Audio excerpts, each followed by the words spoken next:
thanks for the amazing performance of George Salazar.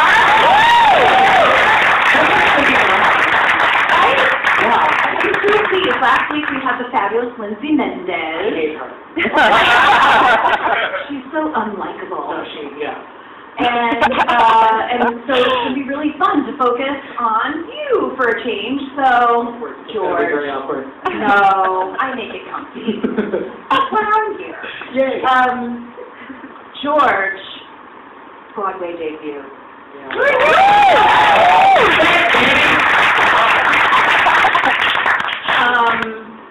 What was it like opening night?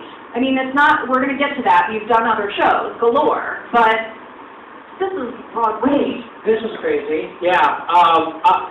The whole rehearsal process was kind of like this crazy, nonstop rush of energy, and then all of a sudden we were opening, and like the original cast of, I love telling the story because it's amazing, like the original Godspell Toronto cast was here. That's Martin Short, Andrea Martin, Eugene Levy, Paul Schaefer, Victor Garber, and they were all sitting like right there in our fifth row together. And we after the show we ran backstage and we tried to doll ourselves up and get ready for this party, and then there they were in the hallway, and it was like just this really surreal moment where the weeks of like rehearsal and previews kind of culminated in that one night, and it was for sure like a night I will never forget, mostly because I tell the story on a daily basis. Okay, so rewind button. Background. Did you grow up with musicals? Did you always want to do this? What's your story? I'm half Filipino, half Ecuadorian. So my Ecuadorian side was like, work really hard and go to college and be my first kid to go to college and da-da-da. And then on my mom's side, it was like, everybody's a nurse or a doctor or something. And it was like, almost like it was like, just like an agreement between all of the family members that we were all going to go into the medical profession at some point. And so from a very young age, like, I remember going to nursing homes with my mom. She didn't live there. She was a nurse. And we would, I got exposure to that early on, and I was like, I just was in love with it. I was in love with, like, the fact that my mother took such great care of people and was really kind of like an angel, like a guardian angel for a lot of people. And so, yeah, absolutely. Moms are our guardian angels. Absolutely. I agree. And so I was like, this is what I want to do. And I went to high school, and I was working really hard, and I studied a lot, and I did like these, smarty, nerdy classes. And then in my junior year, I got bit by the theater bug, and then everything changed. What was it that opened that door to you? Was there a particular show that you just fell in love with and got obsessed, or what was the gateway? Gateway drug. The gateway drug. Matt. No. I'm not very good at all. I was a goofball my entire life, and I was like the class clown. Now this is shocking. Very shocking news being revealed here on the stage. And I would write these like silly, I was a big weird outfit, and so I would write these like parodies of pop songs and sing them in class. And the president of the drama club, the president, was like, you should come audition for this musical tonight, and you should be there and see what happens. And I was very much like, that's going to cut into my 3 o'clock nap. It's not going to work. But I went and I did it, and like I got cast, and it was Little Shop of Horrors. And I played Seymour, and it was like this crazy thing of like kind of never taking a voice lesson and never taking a class about theater and just kind of like loving it. And from that point on, I was like, I think this is what I'm supposed to do. Like, we're not all lucky enough to like know what our true path in life is, and we spend our lives trying to find that. And so I feel very fortunate to have been able to kind of been exposed to that so early in life. And yeah, I went and did the college thing and studied musical theater and moved up here. And that was in Florida, That was in Florida, yeah. University of Florida. Go Gators. Anyway? All right. But yeah, that's how that started. Very cool. Now, what was the jump between musical theater grad, I assume musical theater major? Okay, musical theater grad, you turn your tassel to the other side, and then what? You freak out, because you're like, what am I going to do? Right. So I knew I had to go to Florida, and I knew I had to be in New York, and so I moved. I stayed with my folks for like a week, and then I packed everything up and moved. And Here? To New York, yeah. And then I found a restaurant job. Mm-hmm. I'm still sweating, you guys. This stage is very hot. Oh, yeah.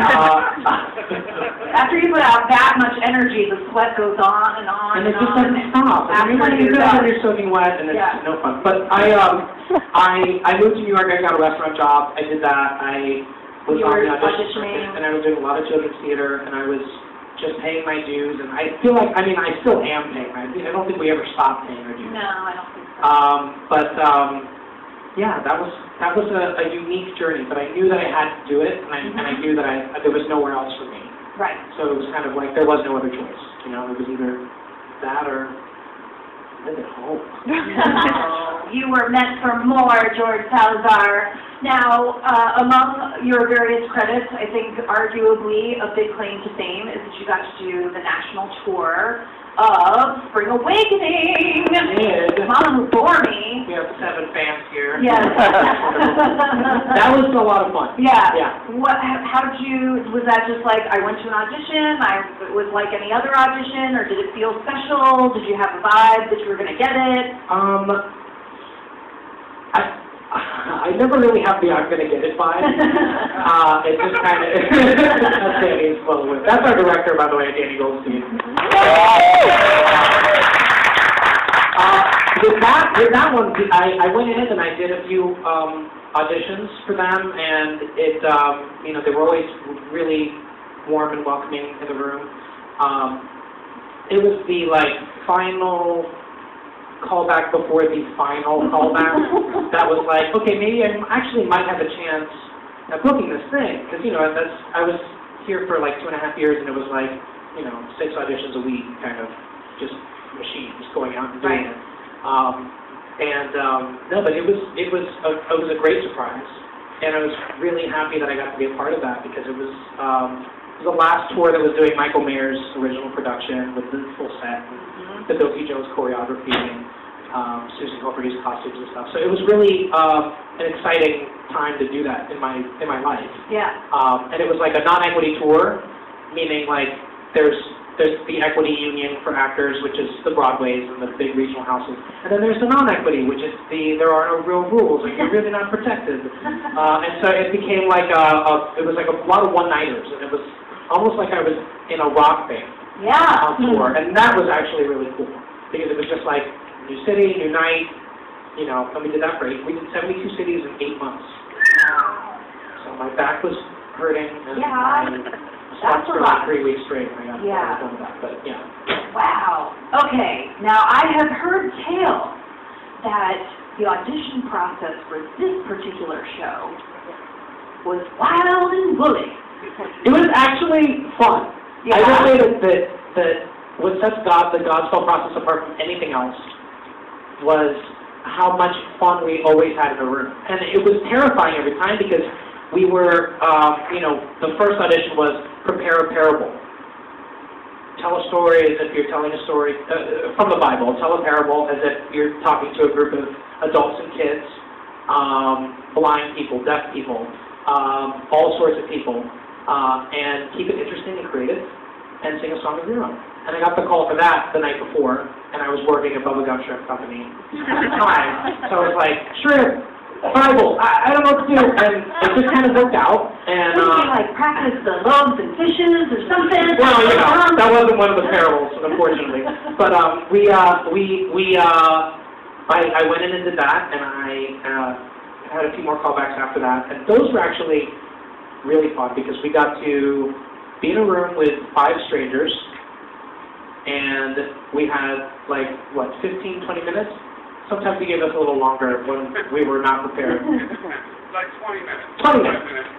20 minutes to here's a bag of props, things that are completely unrelated, like 1 boot, not a pair, but 1 boot, an empty bottle of wine, like all sorts of things, and just make this thing happen. And with a few, guidelines, like don't do a TV show, make it super creative, don't be easy. And it was always a true test of like how well we all work together under pressure. Some people can't do that. Yeah. But I'm so happy that that was the process, because the result of that was like 14 people who play really well together, love each other immensely, and we have the time of our lives on the stage, night after night. Like, big audience, small audience, you know, it's magical. It just feels magical. But whatever happens in the show is really special. It shows. And that's a real bravo for a unique audition process. I haven't really heard that kind of audition story, which is why I wanted to be sure that it got shared here tonight. Because, you know, don't you find it interesting what went into the process to get them here to this very night? So that's really unusual and unique. Because normally it's like, sing me 16 bars and then so like thank you very much. Yeah. You know, you read your side and then thank you very much. And then, you know, maybe there's a callback, maybe they put you through some cases, but to have to actually create something and show that amount of teamwork and not just be reading a script, really unusual.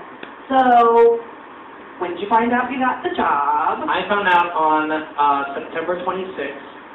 I remember the date because I'm obsessed with Nikes, and I had these custom shoes made for the night that had the date that I was cast, and the day of opening night on them. And they were Godspell themed, so they were like red and gray. Anyway, the question wasn't about the shoes, the question was about... That day was awesome. I had my final callback that day at Ken Davenport's office, and this was the 5th audition in like 3 months. And I just kind of went in and like I was a wreck. I was like, she called me and was like, "You got it." My manager, and I was like, "What?" And she was like, "You got Godspell." And I was like an understudy. She was like, No, you're singing Light of the World." And I was like, and I just like, I collapsed. And I was on the ground, like sweaty, crying, rolling on the ground. My friend Elizabeth was like sweating. Fetal position. We were both just kind of in the fetal position in a hallway. Severe fire hazard. And that's like, I mean, a day that I will truly never forget. Like it's just. It was an insane day. I called my mother. Of course, I was just going to say, first phone call. She was with a patient. And this is literally how the phone call went. Hello? Mom? What's wrong? Mom? Oh, you got me, Mom!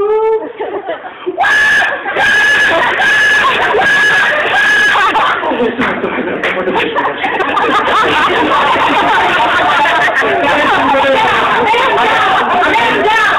I picture that one being like, I don't want her taking care of it. I didn't know I was in the mental ward. Right? I thought the nurses or the mental ward. Yeah, exactly. Wow. And then you turned to your friend and you said, "Let's have some wine!" Absolutely. Yeah, that was a crazy day. Wow, that's so great. It was crazy. What stood out to you about, like, the rehearsal process? How quickly everybody got along. Most of us have worked. I worked with Telly. I did 2 workshops with him, and I did a workshop with Uzo, but I had never met any of the rest of the cast, and it almost just happened, like, within a week. It was like, no one was, like, forcing us to eat together at lunch. No one was forcing us to make jokes and be goofballs, and it just kind of happened. It was a really weird occurrence, because Lindsay Mendez tells me that I'm spoiled terribly, spoiled rotten because of this process, because you don't normally get to be in a cast full of such wonderful people who are just like totally selfless and are like people. It's not like about themselves, not about this, it's about the group. And so we all started hanging out, and then we hung out on our days off, and we still kind of do, and it's we all feel like we've made life friends. Like, these friends will be friends for life. So everything that happens here, like, we share that. We hold those memories very dear to us. You know, I think we met Angela Lansbury tonight, which was... I told them, yes. What? I took a picture with her, and, like, that kind of stuff. Where it's like, you know, 35 years from now, I'm going to love to, like, you know, talk to Lindsay about it, if we're talking by then. But it's things like that. This show has, through the rehearsals, through the performances, has just kind of like brought us so many like incredible memories and opportunities. Yeah. That like kind of freaking awesome. That's so great. You know, the best thing you can do is, if you enjoyed tonight as much as I think you did, and that I know I did, tell your friends. Tell your friends to get here. So be sure to spread the word. The word of mouth is the most valuable thing you can do for any Broadway show that you want to hang around. So be sure to do that. Who has a great question for George? Yes? Where'd the whole Hulk Hogan bit come from that day? The question is, where'd the whole Hulk Hogan bit come from? Well, at first, when I was a kid, I used to do a Bill Clinton impression, and so we were trying to go for a politician thing, and like initially it was this kind of the same lines. It was like, I've donated tons of money to charity, and and then at the end it was like, and you get a cookie. You have to be a vegan comment. Like, you get a cookie. Everyone gets cookies. But it was the energy was it's like Bill Clinton. You know, it's like it wasn't as for the start of a show. You need that kind of boost, and so it just kind of I don't remember how it became a wrestling themed thing, but I watched wrestling growing up, and you know, when my friends come to the show, I could tell because they laughed. Inside joke. Anyone else? Have a great yes. I don't know if it's the great question, but I'm going to Ask it anyway. You know, the one thing about this show that I find really compelling is the fact that it is, you know, very spiritual. It makes you feel very good. And I'm not a religious person. I wasn't raised in any religion. But I just wanted to know, from hearing these songs and singing them and performing them, does this impact on, you know, how you look at life at all? Absolutely. I feel like it would be difficult to not let that kind of block that out. Because I feel like if we're blocking that out, we're not doing our job. Right. I wasn't raised very religious, and throughout college, like I kind of was like seeking that spirituality, and like there was a very odd thing that happened with this show, like in my life, like I felt like my prayers had been answered, and I had this amazing job on Broadway now, and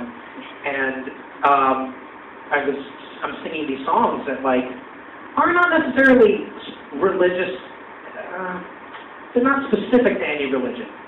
And so I found a spirituality that is solely based on just being really good to each other. And that's what this show is about. It's not about any one particular religion. It's just about being a good human being. You know, a lot of us nowadays don't really think about that. We have our first world problems. I like to say, you know, like, oh, my toes burn. Yeah. I hate this day. But it's like, you know, how lucky are we that we even got to be here tonight? Like, as audience members, as actors, as stage managers, as anything, you know, like, and so it was definitely like a kind of an awakening of sorts to kind of, I guess, be really grateful. That's great. That's great. Great question. I have a question for the audience. Godspell is probably one of the most popular, most widely performed shows in musical theater. How many of you have either seen or been in a production of Godspell before? Yeah. Yeah. Did you enjoy all the new sort of fresh take on it too here? Wasn't that great? Okay, you had a question. First of all, congratulations, George. Thank you. I'm a professional sister of your mom. Oh. Aww. Oh. Thank you. I'm your sister. Yes, you are. She's Filipino. Tita. Yes. My question is to other directors. Oh. May I please? Impromptu talkback. We are talking about the show. Mm-hmm. When Jesus was, that he came to arrest him, it was Judas who killed Jesus. It wasn't Jesus who killed Judas. Yes, this was a bit of controversy, as George can tell you, during the rehearsal process, because they all said that's not what happened. Judas killed Jesus. But it's actually not, it's not a retelling of the Bible, per se. What that moment is Jesus saying to Judas, to his friend, it's all right. I know that you have to do what you have to do. I love you. You're still my friend. And it is not the moment of what we all know as Judas kiss, of him identifying. Judas already knows what he must do. When he leaves and goes, when Wallace goes backstage and you all think he's drinking some water backstage and he's really running. On the willows over there. But it's actually what Stephen and John Michael Tebelak did in the original was, and George, you might have something to say about this, but there's a lot of, they were very purposely not reverent the story of the Bible while still telling. They wanted to tell the human story of it, and the story of these people and the friendships, and not necessarily, as George said, the show's about always treat others as you would have them treat you, which comes directly out of Good Samaritan. And as a Jew, I didn't know any of this. So, New Testament wasn't required reading? it was not. Although I did play Jesus when I was 13. We did get to see video of it. He did this at one point. That's great. That's great to know. Thank you. Thank you for that. We're going to wrap up in just a second, but I want to say that George is on Twitter. I'm on Twitter. Who's on Twitter? Yeah, let's see each other. George Salazar, right? It's just your straight up name. I'm Julie_James. Follow her. To do the underscore because some other nameless, faceless, never having tweeted person stole Julie James. Great. That's the part of having a name like George Salazar, though. Yeah. How many others? Probably 6, but none of them have Twitter accounts, so it's fine. Facebook? Are you a Facebook person? I am on Facebook, yes. I'm on Facebook too. Fans of Julie James. Just search your name. And Best of All, the show is on Facebook and Twitter. It's B-Way Godspell. Yep. B-Way Godspell on Twitter, and then just search for Godspell on Facebook. So let's all connect and spread the word, shall we? Because we want to make sure that Godspell lasts a real long time. I'm going to take one last burning question. Who has their hand really high in the air and doesn't want it yet? There are so many wonderful moments in this production. As one of the performers, do you have a personal favorite? My personal favorite is after Telly sings All Good Gifts, the 10 of us form a circle and hold hands. And they're always going crazy for Telly's, 13 high note. Yeah, 13-minute high note. And so we take that moment to hold hands and connect and breathe with each other, and it's a really lovely moment because the shows, from the beginning to that point, is so just kind of like full throttle, that's that moment where we can just take a second to breathe and then jump back into what ends up becoming like, a whole other show of itself in the Prodigal Son parable. So that's my favorite part. Yeah. See what you get to learn at Tuesday Night Talkback? You didn't know that otherwise. That's another thing to tell your friends about, because I think this is a really special opportunity to visit and, like I said at the top, get the real personal stories and get to know these fine, fine performers. I so appreciate you guys staying, and I know that George does too. Let's give it up for George and the cast of Godspell. Thank you, guys. Thank you so much for coming. Thank you for coming.